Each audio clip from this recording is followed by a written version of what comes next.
Today on CityCast Denver. The High Plains Comedy Festival is back this weekend after a COVID hiatus. And one of the acts is my longtime friend, Justine Marino, who also happens to be the most famous person I know in real life.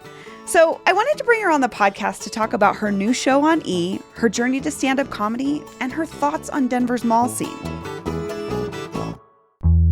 Today is Thursday, September 16th, 2021. I'm Bree Davies, and this is CityCast Denver.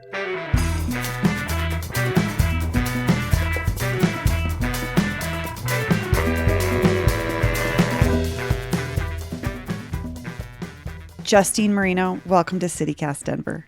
I'm so excited to be here. I'm from Denver. I'm obviously a huge fan of yours, so I'm stoked to be on. Yay! I'm a huge fan of yours too. You're like the most famous person that I know in real life. Oh my God. That's hilarious. Well, thank you. So we both grew up here. You're currently in LA. I feel like we've talked about this before. Did you go to St. Mary's? I did go to St. Mary's, yes. We're both Catholic schoolgirls. Yes, and I went to St. Vincent de Paul for elementary and middle school, which is just on University right there. Yeah. Then I just went a little further south to St. Mary's. Just all my schools were on University. I just wondered because I went to Christ the King, and St. Vincent was one of our rivals in volleyball, so... Oh, well, as a terrible volleyball player for the St. Vincent Crusaders, you definitely were a rival. I don't know how much of a rival we were. We weren't very good, but... Yeah, it's a small world. Totally. So you've been in LA for quite a while, and you have a show on E!, the Funny Dance Show. I know. It's so crazy. But yeah, the Funny Dance Show is just a show that, I came up with this idea and asked a couple other comics to do it with me at the Comedy Store. I love dance shows and dance movies, and I obviously am a comedian. And so I was like, what if we had comedians dance battle each other? And for whatever reason, it worked and it resonated with people. And then suddenly it became a TV show. It was honestly nothing planned. It was a show we thought we would do live one time at the Comedy Store in the little room, mind you, like in the tiniest room at the Comedy Store, just like a few friends, comedian friends screwing around. And then it just kind of took off. It was really crazy. That's like the LA magic that you kind of dream of as a creative person when you go there. Totally. And it's crazy because you're always like really putting a lot of work into certain things. And it's always the thing that you just don't really put that much thought into. That's the one that kind of takes off, I find, which is just crazy. I shaved my chest for this. This was fire from the get-go. Yes. It's not just dancing. You have to beat them psychologically. Oh, it's gonna be a show. These are good sound bites. Yeah, duh. That's what showbiz is, girl. I'm very proud of it, I will say. And I will say, I think St. Mary's, they were, one of their selling points was like, girls who go to single-sex schools are like good leaders and they get stuff going. And I'm like, well, done. They get stuff done. And I don't know that they had the Funny Dance Show in mind when they were giving us that pitch, but it certainly has been my experience. I have to say St. Mary's was always that was like the bad bitch school. Yes. Oh, and Brie, I was a bad bitch. Like, let me tell you, I'm so tame right now. I basically just do edibles now and then, That's how uncool I am. But in high school, that's where the nickname Justine the Machine came from, because I was so crazy. So you've been doing stand-up comedy for quite a long time. Can you talk about, you started doing stand-up already when you were in LA, right? Can you talk about sort of your journey to stand-up?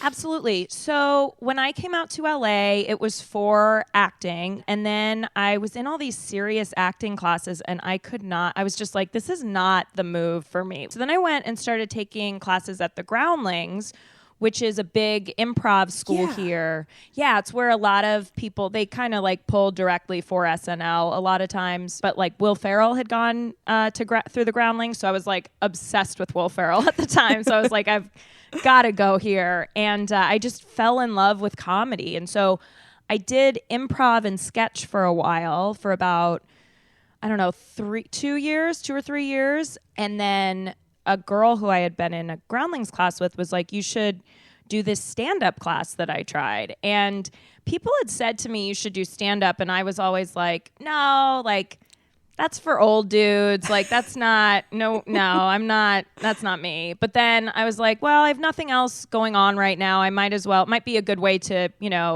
access some other, side of my writing brain that I haven't really tapped into. So I took this class and just immediately fell in love. It just felt like a way better fit than the Groundlings, even though I loved it there. They're really into big characters like the Will Ferrells and the Sherry O'Terrys and all that, which I think is so amazing, but it's not instinctively like who I am. I'm a little bit more, I think, writery and a little bit more comfortable with playing myself, So I went and did this class, and I never ended up going back to finish Groundlings because I just fell in love with stand-up. And then from there, everything just kind of took off. It's definitely all my best career stuff that's happened has come directly from doing stand-up, for sure.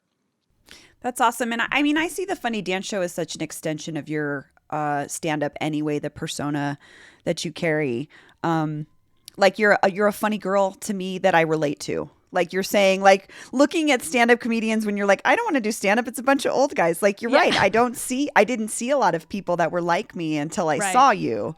And then I was like, this person's talking about things that I care about. That means so much to me because I felt the same way. Obviously, I didn't know that like there were girls like our age doing it, Yeah. Yeah. So you're coming out here for High Plains Comedy Festival, which is why I wanted to talk to you. What is it about High Plains Comedy Festival that you like or that you're looking forward to? I cannot wait to be back. I just have to say, I don't think I've been back since, I think, 2017. Well, first of all, I mean, Adam Caton Holland, who's one of the founders, is just all those Grolix dudes. I will do anything they ask me to do. They are just awesome. They're so fun.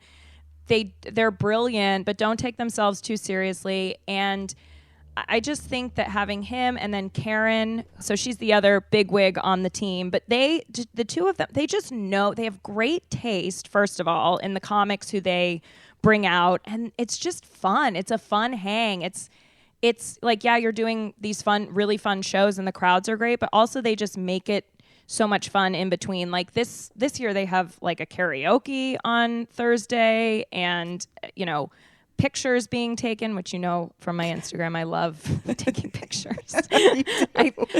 But yeah, High Plains is just one of the, it's just, Denver's just a great city. It's beautiful. It's cool. Like you guys, it's cool. And I feel like it's a little bit, I mean, so many people have come there obviously in the past like decade or so, but it's not like an LA or New York, but it's still cool enough to, I think, hang with either of those cities, if that makes sense. Yeah. It's a really great time. South Broadway, obviously, our little group has all been hanging there for many years. So it's just kind of like it's like my favorite area. My favorite Denver people run this festival, and they usually bring in my favorite people from outside. So it truly is, I would say, like my favorite festival to do. Is there anybody you're looking forward to seeing at High Plains this year? Ooh, well, I mean, Solomon Giorgio, I love. Obviously, I know him. He did Funny Dance Show. He was incredible, and he's a friend. But I don't get to see him do stand up enough. I'm actually excited to see just the comics that I don't see normally in LA, because in LA the scenes there are kind of a few different scenes. There's the club scene and then the kind of more alt scene, and not everyone runs in the same both circles. Circles. Yeah. So it's just fun to be able to kind of see people who you don't get to see as much in LA. But I would say Solomon for sure, just because I think he's a brilliant writer and just incredible. And obviously he's gorgeous. So But you make a great point. I think that Denver, as how Denver sort of serves creatively, is there might be somebody that is really popular, so trying to see them in New York or LA could be tougher, but you can sometimes catch them in Denver at a smaller place. Absolutely. And that's what I love. And any show you see, it's going to be good because the Denver comics they put on are all so great. You know, the scene there, they all work their asses off and they're all super funny. And then they have these, you know, bigger people coming in from outside. It's the perfect mix of, because, you know, you have like the Just for Laughs and stuff, and that's all like huge heavy hitters. Yeah. And that's a very fun festival as well. It's a blast. But this is just cool because you get to see people who you love, who you know, and then some people who you know, learn that you also love that you didn't know. And as for you, what are you bringing this year? Are we going to hear some new stuff from you? Or Oh, yes. Well, it's funny because since the pandemic, I don't do any of the jokes that I did pre-pandemic. Basically, now it's all new material. I did the old stuff for a long time, and it's time to move on. You know, so Totally. And it feels like we're all different from before the pandemic. It just doesn't feel authentic to me to be doing the old like, I eat so many Krispy Kreme donuts jokes, you know. I related to those, to be fair. They were good. They were definitely good. Luckily, I've handled my sugar addiction a little bit. So I actually do think that stand-up, what I love about it is it has helped me grow and work through some stuff, which is very cool. So, yeah. So we do as girls, right? We make up all these weird caloric justifications in our head. Like, oh yeah, I can eat this entire sheet cake right now. I'll just suck on ice cubes till the end of time. That, or we work out like crazy people. I work out so intensely, I recently had a guy come up to me at the gym and ask me if I was training for an event. I was like, yeah, Cheesecake Factory 2014. And you have a podcast. Oh, yeah, I started that during the pandemic, too. Can you talk about that? I had a busy pandemic. Yes. So Justin Martindale and I, so Justin Martindale is another comedian. He was a judge on the Funny Dance Show. He also is, you know, my best friend. We lived together years ago when we were both struggling comedians. It's called Glitter and Garbage, and it's a pop culture show, and we have episodes called our fangirl episodes where we have celebrities. A lot of them are from the 90s and 2000s because that's when I peaked. But yeah, so we have some fun upcoming guests, I'll just say. I feel like you had my high school crush Lance Bass on. Oh, Brie, you were a Lance girl. I was a Justin girl, but I was still just overall NSYNC everything. I saw them like 5 times in Denver. Like my dad took my friend and we went to like Colorado Springs to see them. Like that's the kind of, I was psychotically obsessed with them. So when we had Lance on, and even though I had met him and hung out with him a few times, it was just still such a full circle dream come true moment. Isn't that amazing when you can connect with like artists who just were so integral to your upbringing, you know, to your childhood and teenagerhood? I know. Anyone can do it. I was just a girl from Denver who loved the Cherry Creek Mall, you know? I was like, I'm going to have to bring up the mall because you and I both love the mall. That is the best mall. I'm sorry. There is no, and I live in Los Angeles, and I will go on record and say it is better than the Beverly Center. It is better than Westfield Shopping Center. It is better than the Grove even. I'm going to say it. Polarizing opinion, but yeah, I was like, that's a serious take. So other than the Cherry Creek Mall, what is something when you come back to Denver, what is a place or a restaurant or somewhere that you always like to go or that you need to go when you come home? I love Sputnik on Broadway. That is definitely a favorite of mine. Cucina Colori is in Cherry Creek. I really love. I'm Italian, and I just remember like going there with my dad before the father-daughter dance and stuff. Yeah, but I really love Sputnik. I haven't been there in a few years. It's still there, right? I know. Yeah. And good. And that's perfect because it's right in the midst of High Plains Comedy Festivals happening all around it. I know. Yeah. So you can stop in there and they've got great food. The atmosphere is just, it's a beautiful looking bar.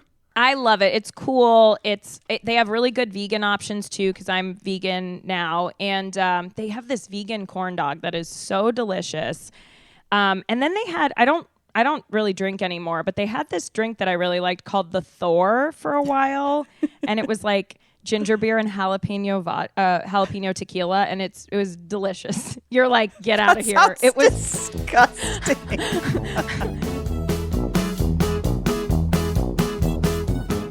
Justine, thanks for joining me today. Of course, this was such a blast, Brie.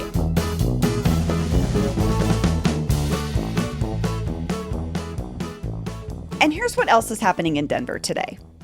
After a year-long investigation, the Aurora Police Department was found to have a pattern of racial profiling and using excessive force. According to the Denver Post, Colorado Attorney General Phil Weiser is seeking a consent decree with the department, which would outline ways for Aurora Police to address and fix these issues. The investigation was the result of a law passed in the wake of protests following the murder of George Floyd in 2020 that gave the Attorney General's office the ability to conduct such investigations. Civic Center is now officially closed to the public after barricades went up around the park yesterday. According to Denverite, many houseless community members who were spending time at the park have dispersed, making it harder for homeless advocates and service providers to find them. And where did they all go since they were dispersed? Other parks in the city, because the city had no plan for where they could go. That's all for today here on CityCast Denver. If you just started listening, welcome. If you've been here for a while and you want to help us out, please leave us a kind review on Apple Podcasts. It helps others find our show. And if you want more news, head to denver.citycast.fm and subscribe to our morning newsletter. We'll be back tomorrow morning with more news from around the city. See ya!